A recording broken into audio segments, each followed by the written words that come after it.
Welcome to lesson 3 of our series on how to navigate your city without driving a car. Does this sound familiar? Dude, where are you? Dude, I'm literally on the freeway right now. I'm 10 minutes out. Get out of the way!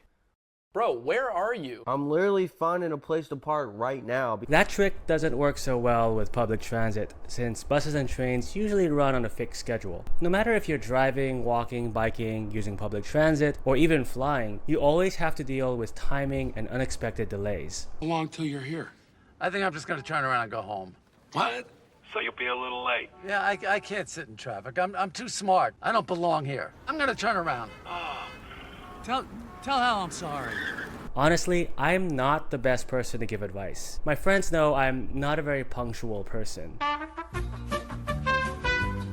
But learning travel time management is very important, especially for those switching from driving to a completely different form of transportation. So in today's lesson, we'll cover how to talk to colleagues and employers about your travel needs and expectations, and how to give and receive support from your friends and neighbors. Our first tip is, before starting your week without driving challenge, have a conversation or send an email to your manager about your commute plans. Remember our previous lesson on having backup routes? Use that technique to estimate your odds and probability of delay, then consider ways to mitigate that risk by coordinating with colleagues. Ask coworkers about carpooling to work. Our next lesson will explore carpooling to and from transit stops. If you work for a medium or large company, ask about transportation support. Many universities like UT Dallas, UT Southwestern, and SMU run shuttles that connect to DART. Check this website, pass.dart.org, to see if your company is among the 800 companies participating in DART's Corporate Pass program, which provides deeply discounted pricing on transit passes.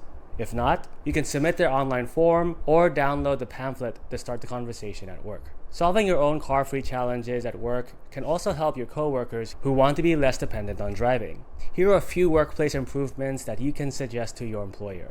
Bicycle storage, which is secure and weather protected. A bus bench or bus shelter. Sidewalks to fill sidewalk gaps. Safe walkways through parking lots. Posted wayfinding signage for alternate transport options. Did I miss anything? Share your ideas in the comments below.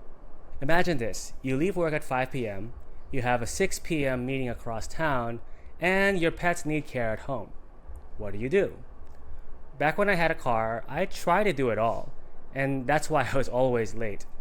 Going car-free has not completely solved that problem for me, but it's forced me to avoid overcommitting and plan a little bit better, and also to ask for help more often. In our example, instead of rushing and risking being late twice, nowadays what I would do is I'd ask a neighbor or a nearby friend for help with little things, like pet care. Personally, I do have a neighborhood cat club group text for friends who can check on my cat when I'm away. The approach works for more than just pets. I've heard of neighbors helping each other with school pickups, printing out handouts for meetings, bringing party supplies, and even doing grocery runs. Someone once told me about how they had a friend group who would cook meals for each other when one of them was slammed with a college paper. Now, you don't have to be fully car-free to use these ideas, but building your village is an essential part of car-free living. Social ties are often replaced by car dependence. This is a big topic that could easily fill another video. So the main takeaway is to think outside the box, or outside the vehicle, and recognize that being part of a community is as much of an investment as having a good commuter bike, a bus pass, or even a comfortable pair of walking shoes. In our next lesson, we'll explore an unexpected travel option: getting around by car. Didn't see that coming, did you?